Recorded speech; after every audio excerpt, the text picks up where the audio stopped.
Bienvenue dans Médiatique, l'émission d'information proposée par Orne-Lyme.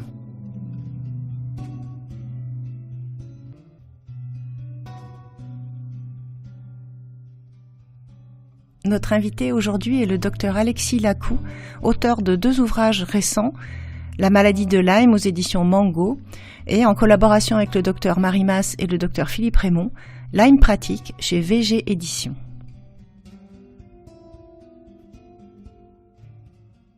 Docteur Alexis Lacou, bonjour. Bonjour. Vous êtes médecin. Je vais d'abord vous demander d'où vous venez d'un point de vue médical, quel est votre parcours médical ? Alors, moi je suis radiologue à Aurillac, donc ça peut paraître un petit peu étrange que je sois radiologue et que je m'intéresse à la maladie de Lyme, mais j'ai été aussi victime de cette maladie. Quelqu'un de très proche de ma famille a été victime et donc s'est trouvé en errance diagnostique pendant un petit peu moins d'1 an et s'en est sorti finalement avec un traitement antibiotique. Donc, dans votre parcours professionnel, vous n'auriez pas vraiment eu l'occasion en fait, de pouvoir rencontrer des malades de Lyme vu que vous ne travaillez pas en médecine générale et que vous voyez les patients vraiment dans un cadre déjà bien déterminé, où vous avez un examen à faire et c'est tout. Alors oui et non, puisque je me suis quand même toujours intéressé à la médecine au sens large. Je pense que quand on est radiologue, il faut s'intéresser aussi à tout. On est un bon radiologue quand on connaît la médecine. Et puis j'ai eu la chance aussi d'avoir dans ma famille un vétérinaire. Donc c'est mon beau-père qui est vétérinaire. Et nous avons par le passé parlé souvent des maladies vectorielles lactiques, en particulier de la maladie de Lyme. Donc je connaissais un petit peu le sujet avant d'être confronté. Et donc la personne dont vous parlez, elle a été en errance pendant combien de temps avant de pouvoir avoir enfin un traitement adapté ? Alors cette patiente est tombée malade assez brutalement et puis on a eu un diagnostic initial de syndrome de Guillain-Barré. Alors comme ça ressemblait pas vraiment à ce syndrome-là, j'avais quand même au tout début évoqué cette maladie. Mais ensuite, j'ai quand même suivi l'avis des neurologues que je pensais plus qualifiés que moi. Et cette personne-là a eu des gamma-globulines polyvalentes, ce qui est le traitement du syndrome de Guillain-Barré avec un effet. Ça a marché de manière partielle, surtout sur les douleurs, mais tous les mois, il y avait une récidive importante, puisque les gamma-globulines polyvalentes ne restent pas dans le sang plus de quelques semaines. Et donc cette personne-là a été hospitalisée tous les mois pendant 10-11 mois. Et suite à ça, cette évolution un petit peu chronique, on a eu le diagnostic de polyradiculonévrite chronique. Bien entendu, ça ne me satisfaisait pas et puis j'avais toujours cette arrière-pensée de maladie de Lyme et c'est pour ça que j'ai réussi à avoir un rendez-vous avec le professeur Perron. Donc nous sommes allés en consultation voir le professeur Perron qui nous a pas dit que c'était une maladie de Lyme mais qu'on ne pouvait pas l'exclure. Il y a le problème de ces tests sérologiques qui ne sont pas fiables et j'étais au courant depuis plus de 15 ans que ces tests n'étaient pas fiables. Apparemment, c'est dans le milieu vétérinaire, c'est quelque chose qui est totalement admis. C'est quelque chose, en outre, qui est publié dans la littérature médicale. Donc le test était évidemment négatif et Christian Perron nous a proposé de faire un traitement antibiotique d'épreuve. Donc on a fait ce traitement antibiotique d'épreuve avec la doxycycline, c'est un antibiotique qu'on utilise couramment pour la maladie de Lyme. Et puis cette personne n'a plus jamais été hospitalisée. Il faut savoir que cette personne était en chaise roulante pendant l'été, en juillet et août, et qu'en février-mars, cette même personne était sur les pistes de ski, totalement convalescente. Donc c'était difficile, très difficile de skier. Elle avait d'énormes douleurs, mais vous voyez le contraste. Tout à fait. Et les médecins qui avaient fait le diagnostic de Guillain-Barré, ils ont réagi comment par rapport à cette évolution ? Alors je suis allé les voir initialement parce que avant de faire ce traitement antibiotique d'épreuve, j'ai, grâce à un ami vétérinaire, pu faire un prélèvement et faire une PCR. Donc la PCR, c'est un examen particulier, c'est la recherche tout simplement de l'ADN de Borrelia, de la bactérie responsable de la maladie de Lyme. Donc on a fait ce test PCR qui s'est révélé positif. Donc vous imaginez, quand j'ai eu ce test positif, c'est sûr qu'on était très très contents parce que d'un seul coup il y avait de l'espoir. Et donc je suis allé voir ces mêmes personnes, ces personnes que je connais très bien, qui ont réagi d'une manière un petit peu bizarre, très perplexe, très dubitatif. Ils m'ont fait comprendre que c'était pas forcément ça, ce qui est vrai, hein. Que c'était une maladie auto-immune qui évoluait pour son propre compte et que le traitement antibiotique était un petit peu farfelu. Nous avons quand même fait le traitement antibiotique, cette personne a guéri, et ce qui est quand même très très étonnant, c'est que ces personnes-là, qui au demeurant ont très très bien pris en charge cette malade pendant l'année écoulée, sont restées encore sceptiques et se retrouvent encore actuellement dans le déni. Ils sont persuadés que cette malade a guéri par hasard. C'est une rémission spontanée? Une rémission spontanée. Après, j'ai pris en charge moi-même certains patients atteints de la maladie de Lyme, et même si ce sont des personnes qui sont malades depuis des années, voire 10 ans, qu'on met un traitement antibiotique, et si cette personne s'améliore en 1 mois, 2 mois, 3 mois, on a toujours la même réaction. Ce n'est pas les antibiotiques. C'est une rémission spontanée, la personne sort de dépression, ou alors c'est l'effet gourou. Nous sommes traités de charlatans, et c'est du vécu, c'est vraiment comme ça que ça se passe. Donc vous, sorti de cette histoire donc personnelle, vous avez eu envie justement de vous engager par rapport à la maladie de Lyme. Donc vous avez rejoint les médecins qui œuvrent au quotidien pour faire avancer les choses. Et c'est justement pour ça que je vous ai invité en fait, parce que coup sur coup, on a eu 2 livres qui sont sortis ce printemps, que vous avez écrit. Un que vous avez écrit tout seul, et l'autre avec un groupe de médecins avec lesquels vous avez fondé un groupe qui s'appelle le Club Lyme. Donc on va parler à la fois du Club Lyme, de ce que vous faites par rapport à votre site internet, et du livre que vous avez écrit avec le Club Lyme, et du livre que vous avez écrit tout seul. Donc ça fait beaucoup de choses. On va commencer peut-être par... Et rajoutons aussi que vous faites partie maintenant donc de la Fédération française contre les maladies vectorielles attiques. Vous êtes dans le conseil scientifique, c'est ça? Oui, c'est ça. Donc vous êtes vraiment engagé et apparemment très actif dans le domaine. Donc on va peut-être commencer par parler justement du Club Lyme. Donc le Club Lyme à l'initiative de 3 médecins, dont vous-même, le docteur Marie Masse et le docteur Philippe Raymond, qu'on a déjà eu l'occasion de recevoir à Médiatique plusieurs fois. Donc pourquoi ce Club Lyme? Quel est son objectif? Comment ça fonctionne? Alors en fait, pour commencer, je dirais que avant d'aller voir Christian Perron, on m'a dit que c'était quelqu'un de farfelu. Il avait des thèses un petit peu abracadabrantesques sur la maladie de Lyme, et j'ai pu m'apercevoir que tout était publié. Tout ce qu'il disait était dans la littérature, dans des articles référencés. Pour cette raison, on est allé le voir, et la patiente dont je vous ai parlé a guéri. Et on s'est rendu compte finalement qu'il manquait quand même sur Internet un site où on pouvait exposer toutes ces références scientifiques. Donc c'est pour ça que nous avons fondé le Club Lyme. Alors le Club Lyme, c'est à la fois des réunions à Lyon qui ont lieu tous les 2 mois, où l'on parle littérature médicale, où l'on montre des cas cliniques de patients qui ont été pris en charge et qui ont souvent guéri. Et nous avons établi un site internet, donc le Club Lyme, qui correspond à, c'est en fait le site de ces réunions, où l'on met sur le réseau les cas cliniques et puis surtout les articles de référence, tous les articles publiés qui montrent à peu près les trois principales choses importantes que nient malheureusement les infectiologues de la SPILF. Donc la SPILF, c'est la Société de pathologie infectieuse de langue française. Donc les 3 choses, c'est premièrement que les tests pour la maladie de Lyme ne sont pas fiables. La deuxième chose, c'est que le Lyme chronique existe puisque c'est publié. Tous les mécanismes sont bien connus, on pourra y revenir plus tard. Et la troisième chose, c'est qu'il n'y a pas que le Lyme, il y a aussi les co-infections, les autres infections transmises par les tiques. Et pour toutes ces choses-là, il y a de nombreuses références scientifiques, de publications internationales sur ces différents sujets. Voilà, donc ces publications internationales sont scandaleusement niées. C'est-à-dire que dans toutes les discussions qu'on a avec les gens qui ne sont pas d'accord avec nous, nous n'arrivons jamais à avoir une discussion sur le fond. C'est-à-dire qu'il y a toujours une fuite. Quelquefois c'est des insultes, quelquefois c'est des moqueries, mais jamais je n'ai pu discuter avec un dénégateur, quelqu'un qui n'est pas d'accord avec moi sur le fond, sur la base d'articles scientifiques publiés. Et je trouve ça scandaleux, c'est une attitude qui est totalement anti-scientifique, qui est à rebours complet de ce qui doit se faire, et c'est pour ça qu'on a fondé le Club Lyme. Sur ce Club Lyme, on a mis effectivement des cas cliniques, mais on a mis énormément de références scientifiques. Et donc ce site-là, il est accessible à tout le monde. On peut aller sur Internet et on va pouvoir accéder à toutes ces publications, enfin ces références en tout cas, et aux cas cliniques qui sont exposés. Il n'y a pas besoin d'être adhérent ou d'être accrédité ou quelque chose. Tout le monde peut y aller. Alors non, bien sûr, il suffit d'aller sur un moteur de recherche, de taper Club Lyme et vous tomberez sur le site très rapidement.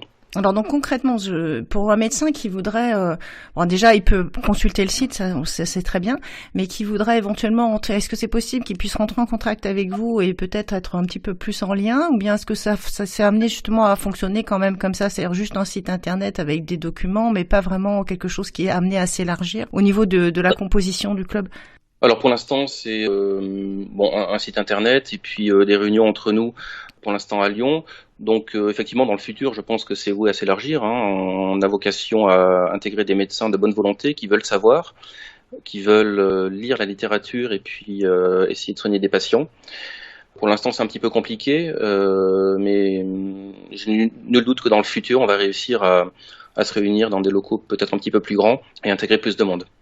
Et donc dans la continuation de la création de ce Club Lyme et de ce site internet, donc il y a un petit livre qui est paru tout récemment qui s'appelle Lyme Pratique, qui est aux éditions VG Éditions. Et ce livre en fait est vraiment un petit résumé en fait, enfin quelque chose qui est assez court mais très dense en fait de petits pas de conseils, on va dire d'informations pratiques pour les médecins qui justement peuvent se retrouver un petit peu perturbés par rapport à la prise en charge de patients. Et donc est-ce que vous avez déjà eu des retours sur ce livre? Je l'ai regardé, effectivement il est vraiment pratique, il comble un manque en France parce qu'on avait le livre du docteur Horowitz mais qui est un vrai pavé, donc c'est vrai que les médecins ont pas toujours le temps de le lire. Là c'est vraiment beaucoup plus court. Donc est-ce que vous avez eu des retours de médecins par rapport à cette publication? On n'a pas encore eu beaucoup de retours puisque le livre a été publié récemment. Les retours qu'on a, c'est quand même, oui, effectivement, que c'est un livre facile d'utilisation, pratique, qui permet de se mettre au traitement de la maladie de Lyme très rapidement. Pour nous, il y avait une véritable urgence, c'est-à-dire que moi, je vois partout autour de moi énormément de patients en errance, qui sont malades parfois depuis plus de 10 ans, qui sont perclus de douleurs, qui n'en peuvent plus, qui sont crevés, et chaque fois qu'ils vont chez le médecin, on leur dit c'est dans la tête.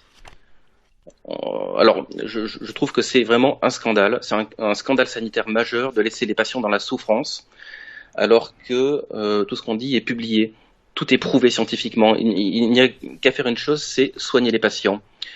Donc c'est pour cette raison que nous avons écrit ce livre. Donc ce livre, alors ce ne sont pas des recommandations, mais c'est un peu un état des lieux de ce qui se fait et de ce qui devrait sans doute se faire, en tout cas de traitements qui marchent et qui peuvent sauver la vie de ces patients et qui peuvent guérir quand même beaucoup de patients atteints de la maladie de Lyme et en errance depuis des années. Ouais. Et vous êtes très clair justement là-dessus. Vous dites bien qu'il ne s'agit pas de recommandations officielles et que c'est que la plupart de ces traitements n'ont pas fait l'objet d'études, les fameuses études en double aveugle contre placebo. Et donc vous êtes très clair qu'il ne s'agit pas là de recommandations officielles, mais vous avez pris finalement le risque, je vais le dire, c'est quand même un risque vu le contexte actuel et le climat qu'il peut y avoir, de publier justement les pratiques des médecins Lyme un petit peu partout en France, parce que c'est ce que font nos médecins qui nous soignent, c'est vraiment comme ça qu'ils travaillent.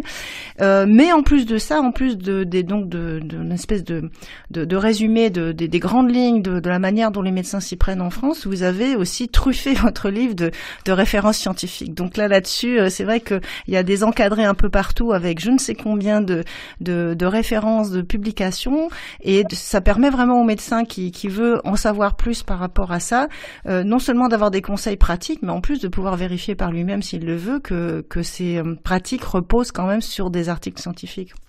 Eh bien oui, effectivement, on est toujours traité de gourou, de charlatan. C'est pour cette raison-là qu'en écrivant ce livre, on a voulu montrer que tout ce qu'on disait était publié, donc on a mis le maximum de références scientifiques. Il y a beaucoup de case reports, il y a notre expérience personnelle, et puis il y a aussi les articles fondamentaux qui montrent que, par exemple, que la bactérie Borrelia persiste malgré les traitements antibiotiques. Ça a été démontré par de nombreux articles. On sait pourquoi. On sait exactement pourquoi. On sait que la bactérie se cache sous des biofilms qui sont une carapace protectrice. On sait que la bactérie change de forme pour prendre une forme dite kystique ou une forme ronde qui la rend insensible aux antibiotiques. On sait que la bactérie échappe au système immunitaire. On sait tout ça, on a notre expérience, on voit des patients qui sont malades depuis des années, voire quelquefois depuis plus de 10 ans, et qui guérissent. Et qu'est-ce qu'ils font quand ils guérissent, ces patients? Ces patients qu'on traite de feignants, qu'on traite de profiteurs du système, ces patients, quand ils guérissent, la plupart, et j'ai l'expérience, ils retournent travailler. C'est un scandale que les articles qui témoignent de la réalité du Lyme chronique ne soient pas pris en compte. Je pense que ça suffit, c'est de la malhonnêteté de la part du camp adverse, de ne pas vouloir le reconnaître et surtout de ne pas vouloir discuter. À un moment donné, vous parlez, quand on regarde je crois que c'est dans l'introduction, vous parlez d'actualité en fait thérapeutique et du coup ça laisse entendre que vous envisagez de réviser régulièrement en fait ce livre et de republier des éditions actualisées. Oui, bien sûr. En fonction des évolutions des pratiques et puis de la science, nous allons réactualiser régulièrement ce livre.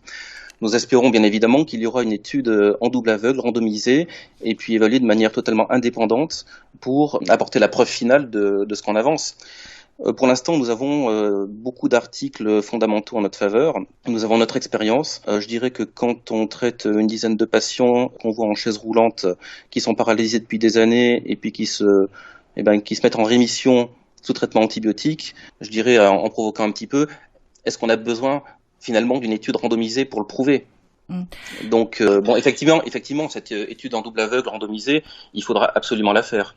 Justement, récemment, avec les auditions qui ont eu lieu au Sénat, on a vu s'exprimer les deux camps et la mise en place en fait des centres et surtout du suivi des patients avec un diagnostic de SPPT, ça devrait justement permettre de pouvoir tester ces traitements sur le long terme. Et c'est justement ce que les gens en face ne veulent absolument pas qu'il se passe en fait. C'est-à-dire qu'en fait, il y a un blocage. Ils ne veulent pas reconnaître le syndrome persistant polymorphe après possible piqûre de tique, qui correspond à peu près au Lyme chronique ou à d'autres maladies à tique dont on n'a pas pu reconnaître l'agent pathogène.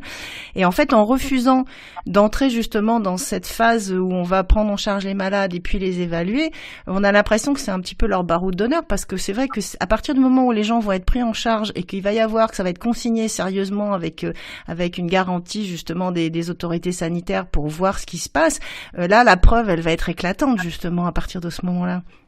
Il faudra voir comment les patients sont pris en charge dans les centres de référence. J'ai nul doute qu'à Lannemezan ou à Garches, les patients seront bien pris en charge, puisque les praticiens connaissent le Lyme chronique, savent comment le traiter, et c'est pas toujours si simple, puisque il faut savoir traiter non seulement le Lyme, mais les co-infections et tout ce qui va à côté.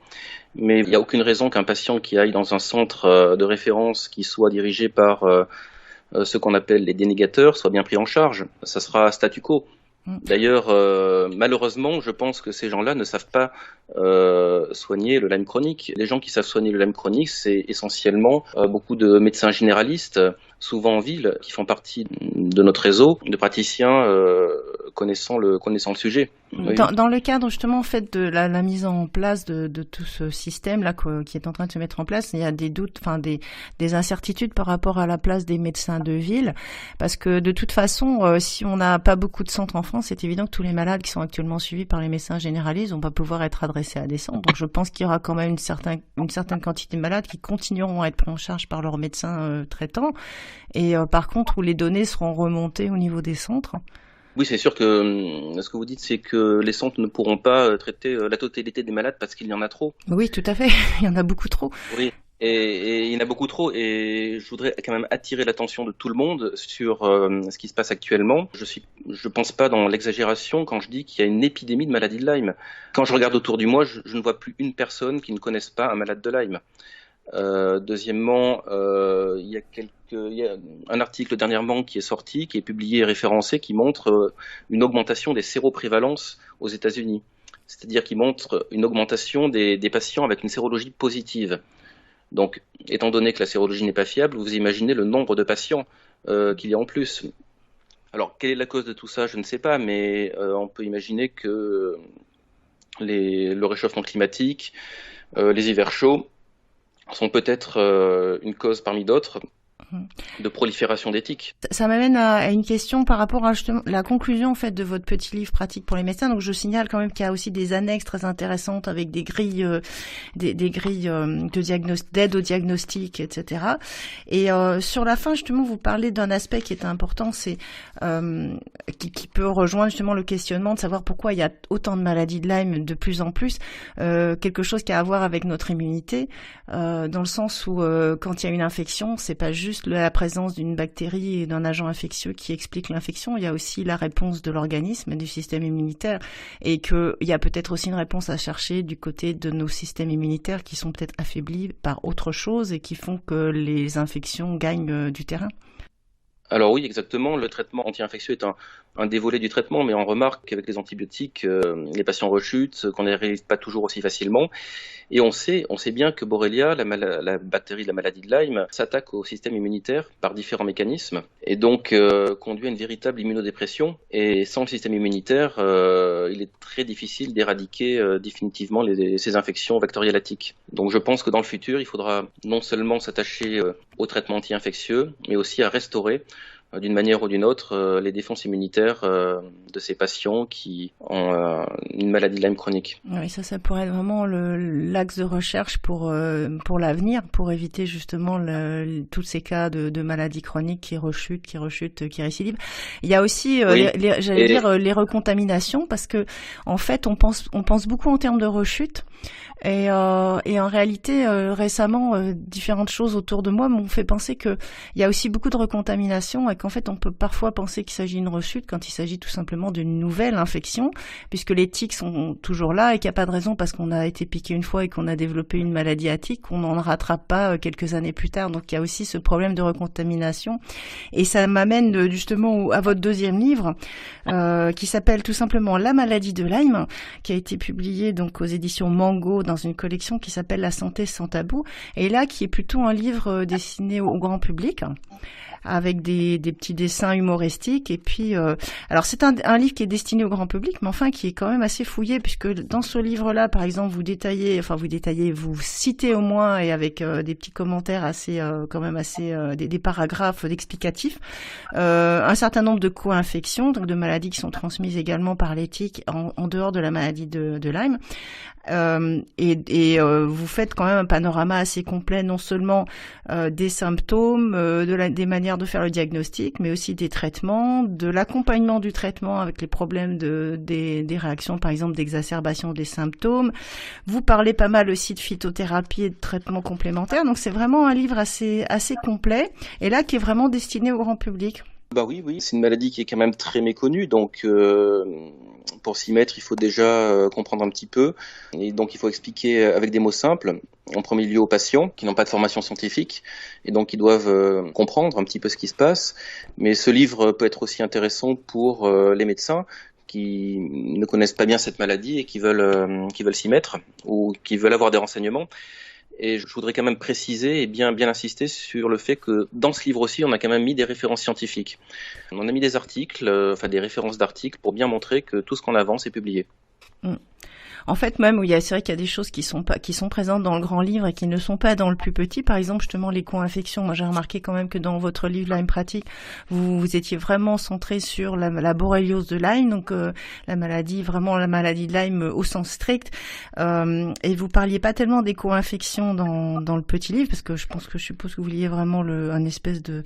on en a un petit peu parlé. On a quand même un peu parlé des traitements contre Babesia, contre les Bartonella, mais avec effectivement le livre est essentiellement centré sur la maladie de Lyme au sens strict, c'est-à-dire sur l'infection à Borrelia. Et en fait, vous avez donc consulté différents confrères qui travaillent sur la maladie de Lyme, la communauté des médecins Lyme.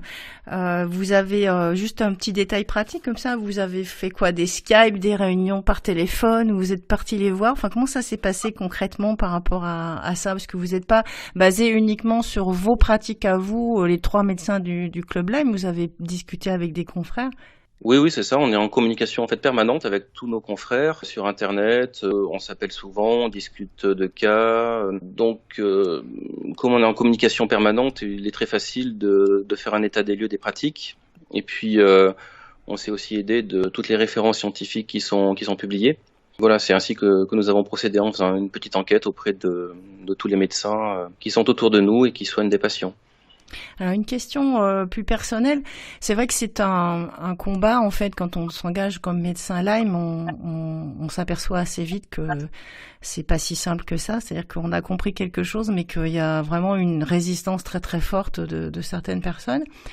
Est-ce que il y a des moments où vous posez des questions par rapport à votre engagement, vous demandez si finalement vous allez pouvoir le tenir sur la durée, ou si plus vous rencontrez de résistance, plus vous vous dites c'est pas possible, je peux pas lâcher. Enfin, quelle est votre réaction par rapport à ça?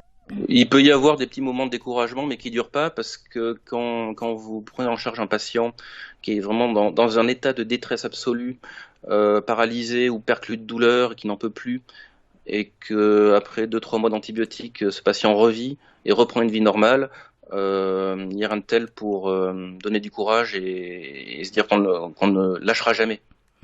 D'autant plus que on sait qu'on a raison, parce que non seulement on l'observe, mais encore une fois, tout est publié.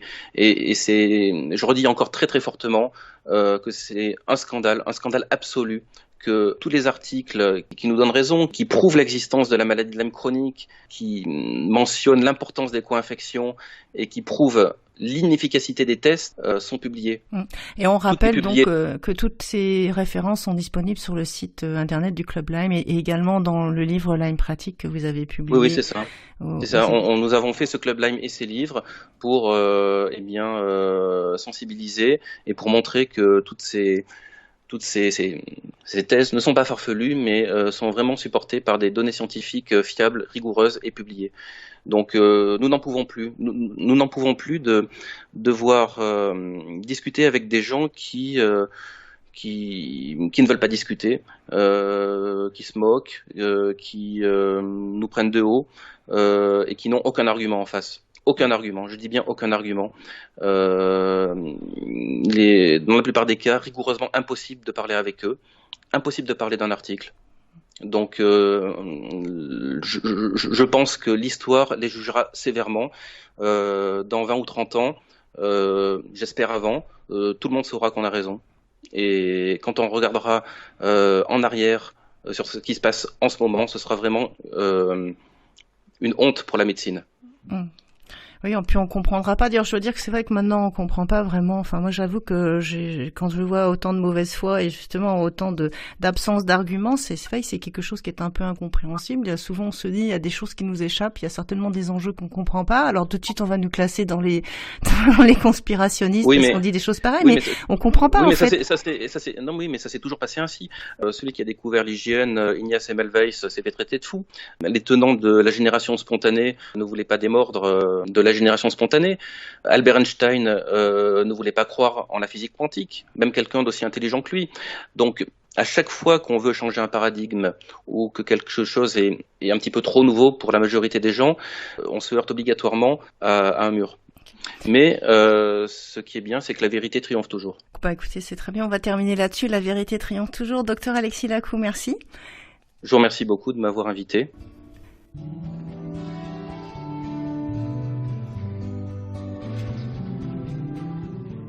On rappelle les titres des ouvrages du docteur Alexis Lacou, La maladie de Lyme aux éditions Mango, et en collaboration avec les docteurs Marie Mas et Philippe Raymond, Lyme pratique chez VG Éditions.